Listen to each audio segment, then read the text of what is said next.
Bet Amud Aleph. Amar Rabbi Yitzchak, Shtei Shchitot Shamati. Achat shel para ve'achat shel paro. Achat kshera bezar ve'achat psula bezar. Ve'lo yadana heiminayu. Alors, Rabbi Yitzchak dit que, je sais qu'on parle de Shtei Shchitot, un qui concerne para, c'est para Aduma, et l'autre paro, c'est le pain du Kohen Gadol pendant Yom Kippour. Et je sais qu'en ce qui concerne une de ces deux shritot, c'est Pasul Bezar, que si c'est un non-Kohen qui fait la shrita, ça va invalider la shrita. Mais je ne sais pas lequel. Je ne sais pas si on parle de la shrita du pain du Kohen Gadol Yom Kippour, ou est-ce qu'on parle de la shrita de la paradouma. Alors, il continue.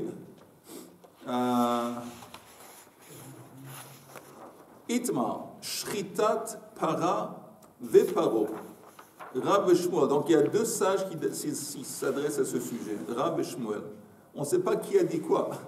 Chadamar para psula paro kshira. Un qui dit que la para, si elle a été égorgée, si elle a subi la shrita d'un zar, c'est pas soul, tandis que paro, non. Si c'est un zar qui l'est fait, néanmoins, c'est kasher. Et chadamar l'inverse, paro psula, para kshira. Tistayem de Ravu, de Amar para psula. On peut déduire que, on avait dit qu'il y a deux sages, Rav et Shmuel, que c'est Rav qui dit que si la para Adouma a été fait, a eu la shrita nazar, c'est pas soul. D'Amar Rabbi Zera, shritat para bezar psula. Ok, Rabbi Zera lui enseigne que la shrita d'une para Adouma, pas un zar, va l'invalider, psula. D'Amar Rav Allah, Elazar vechuka shaninuba. Et Rav il vient expliquer l'opinion de Rabbi Zera, il vient fortifier en disant quoi? Que dans le renforcer, merci. Que dans le contexte de la paradouma, il y a deux choses qu'on dit, Elazar, Vechuka. Elazar donc, le fils d'Aaron, Elazar c'est un Kohen. Donc si la Torah précise Elazar dans le contexte paradouma, ça veut dire que ça doit être un Kohen. Et Chuka. Et Chuka, ça veut dire qu'on ne peut pas changer. Ça doit être comme ça. Ça doit être un Kohen. Hein? Un roc. Donc, et comme Rav il dit ça, apparemment c'est Rav, le sage qui dit que la paradouma va être psula si la shrita a été faite par un non-Kohen. Rav maishna para. Alors, pourquoi Rav il dit que paradouma c'est invalidé par un non-Kohen? Dirtiv Elazar vechuka. Paro nami. Mais il dit, regarde le cas de Paro. Encore une fois, le par du Kohen Gadol Yom Kippour. Là aussi, c'est écrit Ha'aktiv Aharon Vechuka. Alors, il n'y a pas de différence. Dans le cas du par de Kohen, du Kohen Gadol, aussi c'est écrit Aaron, donc un Kohen. Et c'est écrit aussi quelque part d'autre dans le contexte Yom Kippour Chuka. C'est quoi la différence entre Paradouma et Paro? Capito. Alors, la Gemara dit Shrita. Lav Abodahi, il dit c'est différent. Parce que dans le cas de. C'est vrai que c'est écrit Chuka dans le cas du paro, du par du Kohen Gadol. Mais la Chuka et le fait que c'est écrit Aaron, le Kohen, c'est seulement vis-à-vis de la Voda. La Voda du par. Le service qui consiste de quoi? Kabbalat Adam, jeter le sang. Ok? Mais on essaie de dire que Chuka, ça ne s'applique pas à Shrita. La preuve, on sait que Shrita, c'est différent aux autres actes qui concernent une offrande. Comment on sait? Parce que, à n'importe quel korban, normalement, la Shrita peut être faite par le Balim, par un non-Kohen. N'importe quel monsieur qui apporte un Kohen, qui apporte une offrande au temple, la Shrita peut être faite par hasard. On voit que la Shrita, c'est un peu différent. Donc il dit, c'est vrai, en ce qui concerne le par du Kohen Gadol Yom Kippour, c'est écrit Aaron, c'est écrit Chuka, mais ça concerne seulement ce qu'on va faire avec le sang, mais ce n'est pas la Shrita. Shrita Lavabodahi. Alors la Gemara dit, Ihachi, si c'est ainsi, Paranami, On dit la même chose pour para. La même chose pour para Adouma. Tu me dis que ton para Adouma, c'est écrit Elazar. Et c'est écrit Chouka. Et ça veut dire que ça doit être un Kohen qui fait la Shrita. Mais dis la même chose. Alors, ça applique le même raisonnement à para Adouma. Que ça, Chouka, et ça que la Torah insiste que ce soit un Kohen, c'est seulement pour le reste des Abodot. Mais la Shrita, non. La Gemara dit non, c'est différent. Shain et para, de Kodshei Bedek Abayit hi. C'est différent parce que la para Adouma, ce n'est pas une offrande normale. Pourquoi la para Adouma, ce n'est pas une offrande normale? Parce qu'on ne va pas le mettre sur le misber dans le temple. La para Adouma, la shrita se fait Bahar HaZeitim. Elle est brûlée Bahar HaZeitim. Il n'y a rien qui se déroule dans le temple. Donc on dit en fin de compte para, Kodshei Bedek Abayit hi. Ça veut dire que Comme on avait dit qu'il fallait que quand on fait la shrita de la para Adouma, on puisse voir le Kadosh HaKodashim. Oui, pas seulement ça, la brûlure, et puis aussi il y a du sang qui va se jeter, et puis même quand il va asperger, je pense même quand il va asperger, mais il est censé de regarder, tu as raison, l'entrée du Beit HaMikdash. Et prendre du sang et aller le mettre dans le Kadosh HaKodashim? Non. Para Adouma, non, pas du tout. Para Adouma, non. Mais il jette du sang en haut, dans le Har HaZeitim. Oui. Il asperge un petit peu de sang. D'accord. Alors ça se fait aussi quand il regarde le temple. Maintenant, la Gemara dit, c'est différent dans le cas de para. Parce que tu avais dit dans le contexte du par qu'il y a une différence entre la shrita et le reste du service. Bon, c'est pourquoi le reste du service est important. Parce que le reste du service du par, on avait dit que ça va être jeté, le sang va être jeté ou à l'intérieur dans le Kodesh Kodashim, ou il va être mis sur le misber. Mais donc il y a une raison de faire une distinction entre la shrita, entre le reste qui est plus important. Mais la para Adouma, qui est entièrement brûlée et tous les actes sont faits, se déroulent Bahar HaZeitim, il n'y a pas de raison de faire une distinction entre la shrita, entre le reste. Donc il dit encore une fois, je répète, il dit écoute, dans le cas du par de Yom Kippour, c'est écrit Aaron et c'est écrit Chouka. Alors ça veut dire que ça doit être un Kohen qui fait la shrita.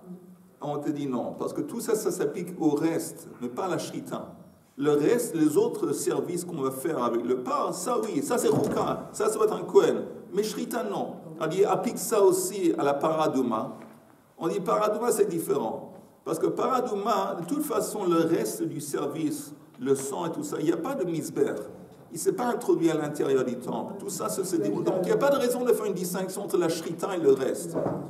Comme c'est écrit Chouka dans le contexte de para Adouma, ça s'applique à tous les actes qu'on va faire qui concernent la para Adouma. Bokotovani.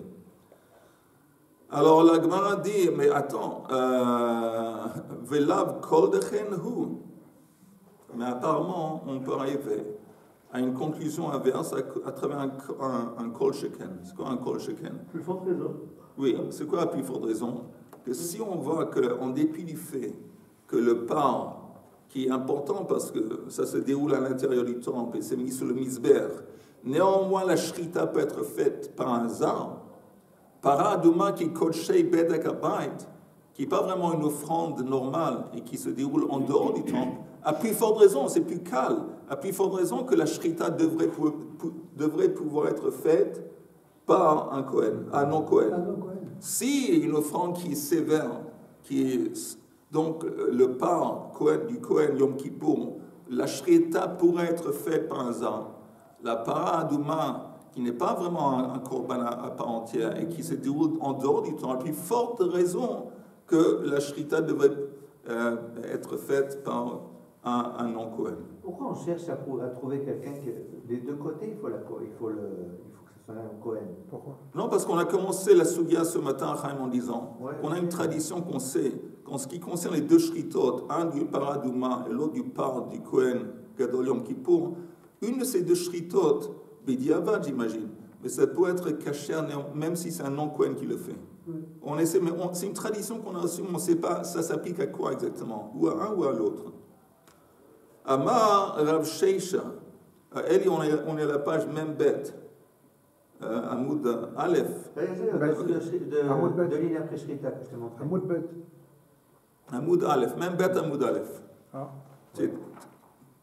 Amar Rav Sheisha, Berei de Rav Idi, Midi de Hava Amarot Nagaim.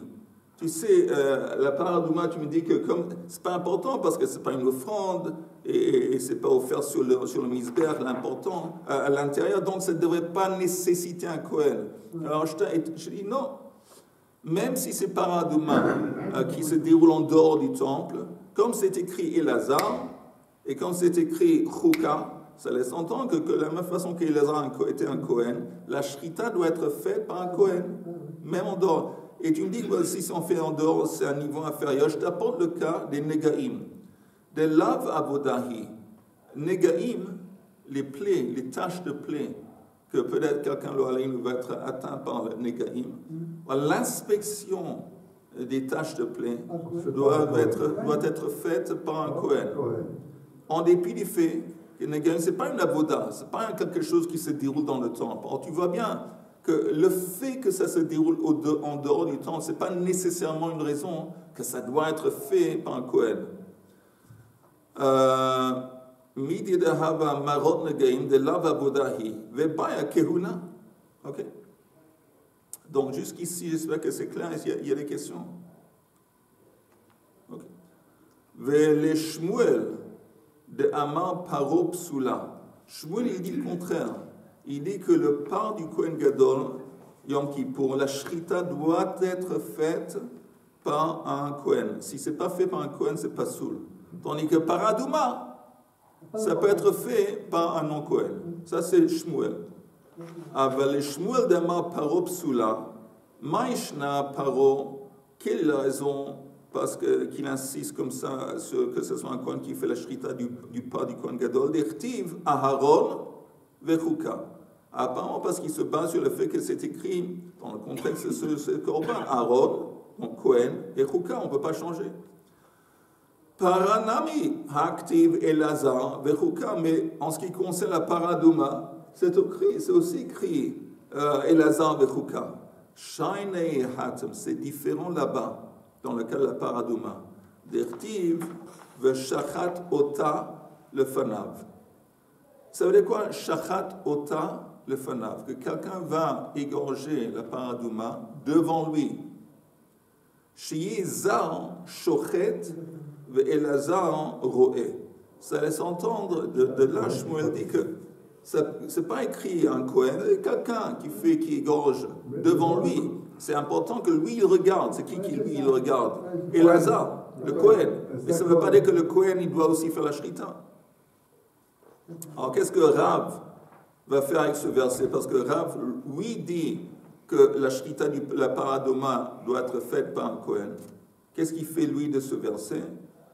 Verav shelo yasir da'ato mimena. Il dit, c'est quoi shachat ota le fanav? C'est quoi le fanav? Qui doit être tout le temps... il dit que c'est le Kohen Gadol qui fait ça, qui fait la shrita. C'est quoi shachat ota le fanav? Que quand pas le Kohen Gadol, je me souviens, le Kohen, quand le Kohen fait la shrita de la Paradouma, il doit tout le temps avoir kavana. Ça, c'est le sens, selon Rav, du verset veshachat ota le fanav. Ce n'est pas quelqu'un d'autre qui fait la shrita devant lui, pour lui. C'est lui qui fait la shrita, shachat ota le fanav, mais est-ce qu'il va avoir la kavana? Veshmuel, shelo yasir da'ato manale. Et Shmuel aussi, il sait que le Kohen doit avoir la kavana. D'où est-ce que lui, il va prendre ça? Nafkele mi vesaraf et apara leinav. Il y a un autre verset qui parle, pas de la shrita, mais de brûler la Paradouma. Encore une fois, c'est écrit vesaraf et apara leinav. Donc pour Shmuel, c'est de là où on apprend qu'il doit avoir la kavana. Et Rav, comment il réplique? Rav chad beshrita, chad besreifa. Il dit non. On a besoin, cette idée qu'il va avoir la kavana, aussi bien dans le contexte de l'acte de la shrita, aussi bien dans le contexte de l'acte de la sreifa. On en a besoin. Pourquoi? Parce que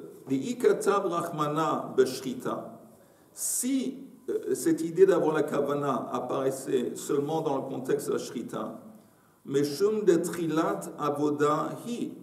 Parce que la shrita, c'est très important, parce que c'est les débuts de l'avoda. Aval sreita, aval sreifa, eima lo sricha. On aurait pu dire, mais la sreifa, en fin de compte, on va finir quelque chose qu'on a déjà commencé. C'est moins important. Et donc, la kavana est moins importante. Et donc, on n'a pas besoin qu'il va avoir la kavana aussi pour la sreifa. Donc, j'ai besoin que la Torah va préciser aussi que même pendant la sreifa, il doit être en train d'avoir kavana. Et si c'était seulement écrit dans le contexte de sreifa, cette idée de lefanav qui va avoir la kavana, j'aurais pu penser, j'aurais pu dire que la sreifa c'est plus important. Pourquoi? Parce que c'est à partir du moment qu'on brûle la paradouma qu'elle devient une paradouma. Vous savez quoi? Qu'elle devient, maintenant qu'on prend les cendres, c'est les cendres qu'on utilise. Donc c'est la sreifa qui rend la paradouma dans le contexte des cendres qu'on va utiliser. Alors shrita et melo, mais la shrita qui est une étape plus tôt, on aurait pu penser que ça ne nécessite pas la kavana, donc la conclusion est sricha. J'ai besoin que la Torah va nous préciser aussi bien dans le contexte de shrita, aussi bien dans le contexte de sreifa qu'on a besoin de kavana. Mais ce n'est pas la même expression. Ben, c'est écrit le fenav. Oui, le fenav et le enav. Oui, mais ça c'est la même idée apparemment. Maintenant, tu me dis, ok, la Torah précise que ça soit sreifa. Chaim, comment tu vas? T'as bien dormi hier soir? T'as bien dormi? 3h15. Oh, ça c'est pas bien. T'as pris un café ce matin? Hein? T'as pris un café ce matin? Voilà, merci. Amen. T'as beaucoup de mérite. Alors, si ça précise dans la Torah que le Kohen il doit avoir la kavana, encore une fois, je répète, Shmuel, il dit Shachat ota lefanav, de là il apprend que la shrita pourrait être faite par un non-Kohen. Rav dit non, Shachat ota lefanav, ça fait allusion au fait qu'il y a une obligation d'avoir kavana. Mais ça laisse entendre qu'il y a d'autres actes qui concernent la paradouma, qui ne nécessite pas kavana. Si la Torah dit pour la shrita tu as besoin de kavana, pour la sreifa tu as besoin de kavana, c'est-à-dire il y a d'autres actes qui n'ont pas besoin de kavana. Lesquels? Pour le sang. Il n'y a pas de sang avec la paradouma. Non, pas pour le. Il n'y a pas. Pour le porc. Alors, revenir les cendres. Oh, alors on va voir. La Gemara dit le ma'utei mai, c'est l'avant-dernière ligne. Qu'est-ce que ça vient exclure? Quels actes qui concernent la paradouma ne vont pas avoir besoin de kavana? Il aime le ma'utei asifat efra v'milui maim le kiddush. Peut-être tu vas me dire que l'acte de ramasser les cendres après qu'elle a été brûlée, ou l'acte de milui maim le kiddush. Quoi milui maim le kiddush? De mettre de l'eau dans une cruche. Après qu'on a mis de l'eau dans une cruche, on va verser de l'eau, ça s'appelle kiddush, verser de l'eau sur les cendres. Après on mélange, on donne ça, on asperge ça sur celui qui est tamémet. Or peut-être tu vas me dire que asifat efra v'milui maim le kiddush, le mishmeret, ne nécessite pas kavana. Peut-être ça ne nécessite pas kavana. Réunir toutes les cendres. L'acte de ramasser les cendres après que peut-être ça ne nécessite pas kavana. Pourquoi l'eau? Et aussi il faut remplir une espèce de bol, un récipient de l'eau. Pourquoi faire? Parce qu'on va verser l'eau dans le cli dans lequel il y a les cendres. Dans la plus forte raison, il faut avoir la kavana. Pourquoi peut-être ça ne nécessite pas kavana? C'est moins important peut-être. Bon, peut-être, on peut dire. D'accord. Alors la Gemara dit non. C'est écrit le mishmeret. Le mishmeret, le meinida. Et si vous regardez le Rashi en haut, le mishmeret, le meinida, mashma, de tzrichei shimur ad sheyazemehen. Ça laisse entendre que ça nécessite, que ça va être chamour. Chamour, c'est apparemment une autre expression de kavana, qui va faire attention, il va prêter attention jusqu'au moment de l'aspergement. Donc, qu'est-ce que ça vient exclure? Encore une fois, si la Torah précise, au moment de la shrita, il a besoin de kavana, au moment de brûler, il a besoin de kavana. On voit ici qu'apparemment même d'autres choses ici ont besoin de kavana. Alors, tu n'as pas besoin de dire qu'il a besoin de kavana, tout a besoin de kavana. Par contre, quel acte ça vient exclure? Et la réponse est Hashlachat etz erez ve'ezov u'shnitolat de lav gufa de para ninu. Ça, c'est un acte qu'on n'a pas besoin de kavana. Quel acte? L'acte de jeter dans le feu ce morceau de bois d'un chêne, je pense, ou un chêne. De cèdre. De cèdre, merci. Un morceau de bois d'un cèdre, et ezov, et shnitolat. Comme ça ne fait pas partie du corps de la paradouma, c'est moins important et ça ne nécessite pas un kavana au moment de faire l'acte de jeter ces choses dans le feu. Okay. La Gemara dit Itmar, Shritat para bezar. Encore une fois, on retourne à cette idée, paradouma. Je rappelle que Rav avait dit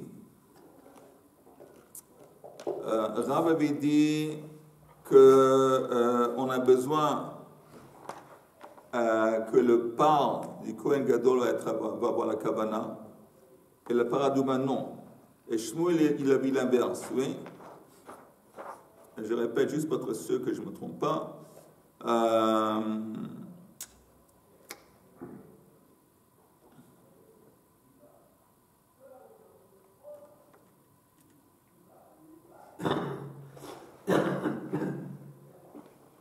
Oui, Rav a dit que la paradouma est invalidée si c'est fait par un non-Kohen. Et le par du Kohen Gadol Yom Kippur, ce n'est pas important. Et Shmuel, il est fou que le par du Kohen Gadol est invalidé. Alors, la Gemara dit Shritat para bezar, Rabbi Ami amar kshira, et Rabbi Yitzchak nafra amar psula. Encore une marque sur la même idée. Si la paradouma est faite par un non-Kohen, est-ce que c'est caché ou pas? Rabbi Ami dit que c'est caché, Rabbi Yitzchak dit que non. Rabbi Yitzchak nafra. Oula amar kshira, ve'amri la psula. Oula dit que c'est caché, et une autre version de Oula qui dit que c'est pas soul. Métiv. Attendez, sur le même Yitzhak qu'on a vu au début de la. Même Rabbi Yitzhak qu'on a vu au début de la Sougia, qui disait il ne se rappelle pas lequel est fait par un Kohen et lequel ne peut pas être fait par un Kohen. Rabbi Yitzhak Shtei Shritot. Et ça c'est. Non, ça c'est quelqu'un d'autre, c'est Rabbi Yitzhak Nafra. Métiv Rabbi Yehoshua bar Abba, le Siou et le Rav. Alors maintenant, Rabbi Yehoshua bar Abba va renforcer l'opinion de Rav. Encore une fois, qu'est-ce qu'il a dit à Rav? Il a dit que la paradouma ne doit pas être faite par la paradouma, doit être fait par un Kohen. Ça doit être fait par un Kohen. Et quand c'est écrit le fanav pour Rav, il a dit le fanav, c'est une question de kavana. Ce n'est pas quelqu'un d'autre qui le fait devant lui, c'est lui-même qui le fait. Alors c'est quoi le fanav? Qui doit avoir la kavana. Ça c'est Rav. Ein li ela hazaat meimeha, shein kshirin beisha, que beish. Tout ce que je sais en ce qui concerne asperger l'eau du meichatat, les sons de la paradouma, ça je sais que ce n'est pas caché si une femme va asperger, et c'est seulement si un homme le fait que c'est caché. Et je sais aussi que c'est seulement, on ne peut pas asperger quelqu'un qui est tamé la nuit, ça doit être le jour. Et c'est texto parce que c'est écrit Rachidi Dirtiv Hu yitrate bo bayom ashlishi. Comme la Torah dit bayom ashlishi, on voit bien que ça doit être le jour et pas la nuit. Et c'est écrit Hu, c'est écrit Kohen. Mais la Gemara dit, ok, ça je sais que ça doit être fait par un homme, par une femme, et le jour et pas la nuit. Et la Minayin lerabot shritata vekabalat dama vehazaat dama vesrifata veashlachat etz erez veizob ushnitulat. D'où est-ce que je sais que les autres actes de la paradouma, que ça soit shritata, égorger la shrita, recevoir le sang, jeter le sang, brûler la para, jeter dans la para, d'où est-ce que je sais que ça aussi, ça doit être fait par un homme, ou plutôt ça doit être fait le jour et pas la nuit? Regardez juste le Rashi. Le Rashi est la 5e ligne du Rashi d'en haut. Maintenant, il est rabot shritata ve kabbalat dama vazat dama ve srifata ve shrachat etz erez ve izor ve shnitolat. De lo yuk sherin el bayom. Que c'est seulement caché si c'est fait le jour. D'où est-ce que je sais que ces actes aussi, ça doit être fait le jour? Deilu linyan beisha. Mais en ce qui concerne la femme, ça ne nous intéresse pas d'exclure la femme. Deilu linyan beisha que beish. On n'a pas besoin d'un enseignement en particulier. De kuluhurtiv behu o elazar o kohen. Parce que Rashi dit que en ce qui concerne les autres actes paradouma, kabbalat adam, haza'a, brûler, c'est écrit ou elazar ou kohen. Donc on voit bien que ça exclut une femme. Mais d'où est-ce que je sais que ces actes doivent se dérouler le jour et pas la nuit? Alors la Gemara répond. Talmud Lomar, Torah. Torah, c'est écrit dans le contexte de paradouma Torah. Chukata Torah. Torah, ça veut dire que la même règle ou les mêmes règles s'appliquent à tous les actes différents qui concernent la paradouma. C'est une Torah. Torah. De là, tu apprends. La même fois, Haza'a, c'est écrit, ça doit être le jour. Alors, la même chose pour les autres actes, parce que c'est écrit Torah. Torah, Chukata Torah. Yechol shani marbe afa sifat efra v'milui maim v'kiddush. Alors, peut-être ça s'appliquerait aussi à l'acte de ramasser les cendres et de remplir la cruche de l'eau et de faire le kiddush. Talmud lomar, zot. Non. Parce qu'il y a un autre mot, zot, chukata Torah. Chaque fois qu'il y a une précision, zot, ça vient exclure quelque chose d'autre. Ça veut dire que la règle qu'on a appliquée, que ça va être le jour et pas la nuit, ça s'applique à tous les actes, parce que c'est écrit Torah. Mais il y a quelque chose auquel ça ne s'applique pas, parce que c'est écrit zot. Ça oui, ça non. C'est quoi non? Le cas de, par exemple, Asifat Ephra, ramasser les cendres, et remplacer la cruche de l'eau et Talmud Zot. Alors la grande demande, Umaraïta, les rabot et eilu, velehotsi et eilu. Pourquoi tu as décidé d'inclure ces actes dans l'obligation du jour?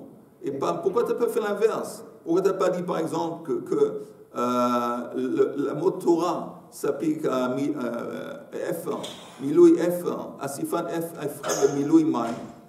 Et Zot, ça vient exclure les autres. Pourquoi?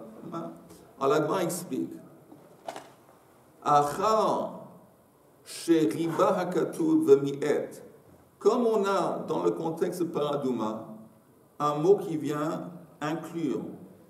C'est quoi inclure? Qui vient dire que, vous entendez, dans le contexte haza'a, asperger, on sait, c'est texto dans le texte, qu'il faut faire ça le jour. Et on sait aussi que ça doit être un homme et pas une femme. Et on a dit que ça s'applique à d'autres choses aussi, parce que c'est écrit Torah. Mais il y a des choses auxquelles ça ne s'applique pas, parce que c'est écrit Zot. Alors, la Gemara dit, comme il y a un mot Torah qui vient inclure, okay, dans les mots,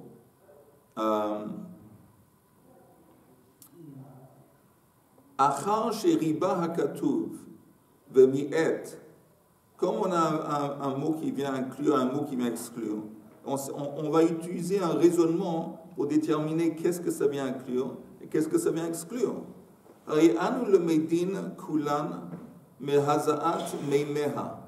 En fin de compte, on apprend tout de quoi? D'asperger. Okay, parce qu'asperger, c'est écrit. Donc on va apprendre, on va voir de quoi on parle dans l'acte d'asperger, haza'a. Ma haza'at meimeha einan ksherin beisha que beish. Vein ksherin et la bayom. On sait que là-bas, ça doit être un homme et pas une femme. On sait aussi que c'est le jour et pas la nuit.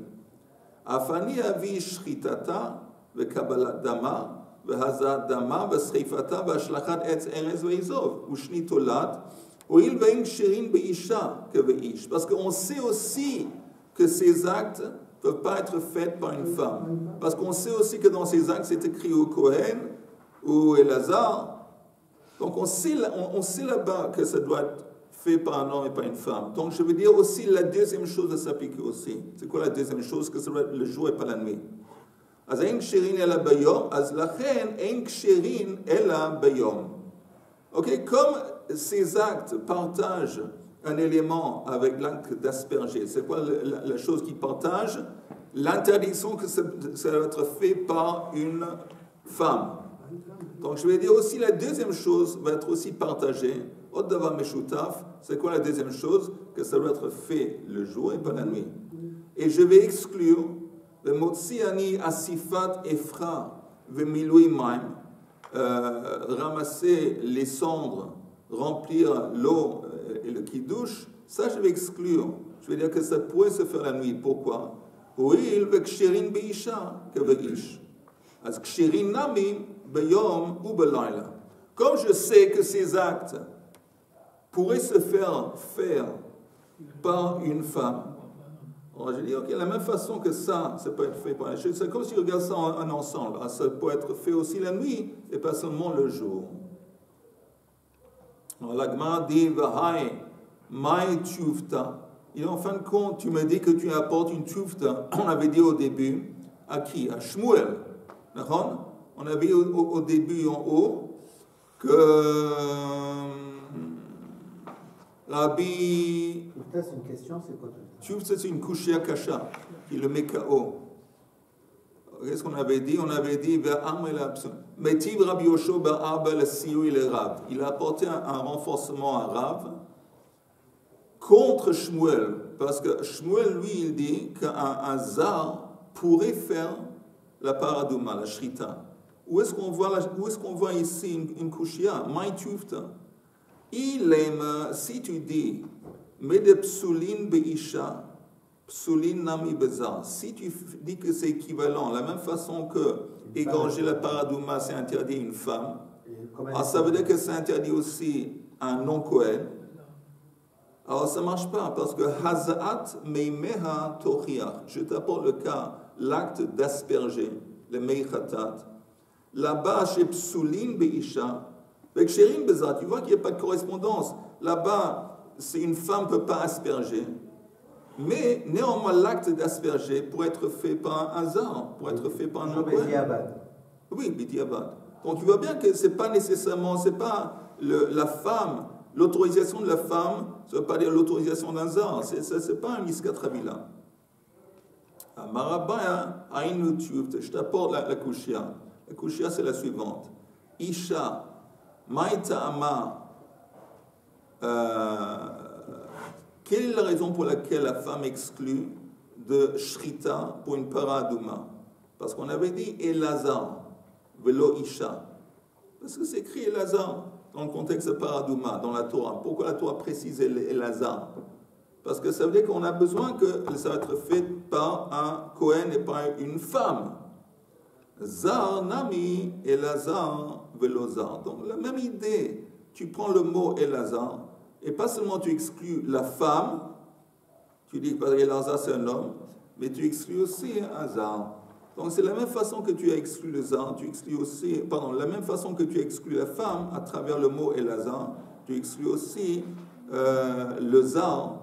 Et donc, encore une fois, tout ça, ça fait partie de ça, c'est la kushia contre Shmuel. Et ça vient renforcer l'opinion de Rav. On peut revenir sur Etz Erez, Azov, Ezov. On avait dit que c'était jeter du bois de cèdre, et Ezov, c'était quoi? C'était une plante? Oui, un zatan, comment on dit en français zatan? Du zatan, c'est de... L'origan, pas un truc comme ça. Non. Zatan, c'est du... C'est une espèce de chose Une plante. Une petite plante, un buisson comme ça. Hein? Et Shnitola, c'est un morceau de laine rouge qui a été teint rouge. On jette ça dans les cendres de la paradouma. J'aimerais dire un ou deux mots sur la paracha, un truc de base. que c'est écrit au début de la paracha, qu'on a vu beau, c'est écrit qu'Akadosh Baruch Hu dit à Moshe, va dire à Paro, Ad matai me'anta le'anot mipanai. Jusqu'à quand tu as refusé le'anot mipanai? Si vous regardez le Rashi là-bas sur ce verset, je pense que c'est le verset Gimel, alors il dit c'est quoi? Il cite le Onkelos, le Targum Onkelos. Il dit c'est quoi le'anot? C'est pas répondre, le'anot. Le'anot, ça vient du mot ani. Jusque quand tu vas refuser de te traiter toi-même en tant que pauvre devant moi? Jusqu'à quand est-ce que tu vas t'entêter d'être orgueilleux devant moi? Okay? Et il cite le Targum qui dit jusque quand tu vas refuser à te subir à ma volonté. Se soumettre. Quand est-ce que tu vas te soumettre? Donc on voit bien qu'un des buts des Makot, c'était de briser l'orgueil de Paro. C'est un des buts des Makot. Il y en a d'autres buts aussi, mais un des buts fondamentaux des Makot, c'est briser l'orgueil de Paro. Et Paro, il est cité dans le Navi Yecheskel, il dit Li Yeori ve'ani asitini. Le Yeor m'appartient et je me suis fait moi-même. Self-made man, je me suis fait moi-même. Alors, vous savez que c'est intéressant que quand la Torah dit qu'Akadosh Baruch Hu envoie Moshe parler avec Paro, il est où dans le Nil, où c'est écrit Bo el Paro à plusieurs reprises, 3 ou 4 reprises. C'est quoi Bo el Paro? Viens, rentre à l'intérieur. Bo, ça vient rentre. Pourquoi rentre? Parce qu'il va rentrer dans le palais de Paro et lui parler. Pourquoi rentrer dans le palais de Paro? Quand il est dans le palais, il est assis sur son trône, entouré de ses esclaves, de ses serviteurs, de sa richesse, de sa puissance, et il est dans un état d'orgueil. Quand il est dans cet état d'orgueil, il va lui parler, et va lui expliquer que c'est moi le patron, pas lui. Et la même idée avec le Yeor. On sait que le Yeor, c'était la source, la fécondance, la bracha de la chef de Mitzrayim. Donc, pas seulement ça, il faisait ses besoins, son midrash, dans le Yeor, pour se faire passer en tant que Dieu. Il n'a pas des besoins d'aller à la toilette, mais il utilisait le Yeor. Et ça ressemble à un enseignement intéressant dans Masechet Brachot. Dans Masechet Brachot, on parle de Bilam, qui dit qu'Akadosh Baruch Hu, il y a un moment chaque jour dans la journée qu'Akadosh Baruch Hu est en colère. Il y a un moment très court de colère divine qui se déroule chaque jour. Et les sages demandent quand. Quand est-ce que c'est ce moment de colère? Alors, ils répondent, le moment que le soleil se lève et qu'à ce moment, les rois se couronnent, ils placent leur couronne sur leur tête. Donc c'est au moment que le soleil se lève, les rois du monde, les Umot Olam, profitent de ce moment de mettre la couronne sur. Là, Akadosh Baruch Hu se met en colère. En colère, pourquoi? Parce que parmi toutes les forces de la nature, la force de la nature la plus forte, la plus puissante qui existe, c'est le soleil. C'est le Mekor, c'est la source de la vie, la source de la chaleur, de la lumière. Et eux, qu'est-ce qu'ils font quand cette force fait son apparition à nouveau chaque jour? Ils utilisent ça pour s'agrandir. C'est quand l'Okrim Trump, il dit ça, c'est une raison, c'est une façon de m'agrandir moi. Et là, quand je suis en colère, il dit, tout ça, toute cette bonté, le soleil, la lumière, la chaleur, je vous ai donné pour vous les haïtifs, pour votre bien. Et vous prenez ça, au lieu de me remercier, vous prenez ça en tant que moyen de vous agrandir vous-même. Et c'est exactement ce que fait Paro avec le Yeor. Et c'est intéressant, qu'est-ce que nous on fait au moment que le soleil se lève? Nous, qu'est-ce que nous on fait? On prie. Parce que le meilleur moment de faire la mitzvah de Tfilat HaShachar, c'est le net, le moment idéal. Nous, on prie. Donc on voit bien que, encore une fois, briser l'orgueil de Paro, c'est un des buts de base des Makot. On voit entre parenthèses, on va dans Daniel qui parle de Nebuchadnezzar. Nebuchadnezzar, après qu'il a détruit le temple, il était plein d'orgueil sur ses exploits sur le champ de bataille, sur des choses, il y a des palais qu'il a construits. Akadosh Baruch Hu dit, c'est pas toi, c'est moi. Et la preuve, De la même façon que je t'ai agrandi, je peux t'abaisser. Il a transformé en animal. Pendant 7 ans, c'est écrit que Nebuchadnezzar a perdu sa raison. Et il s'est promené dehors comme un animal. Il broutait du gazon.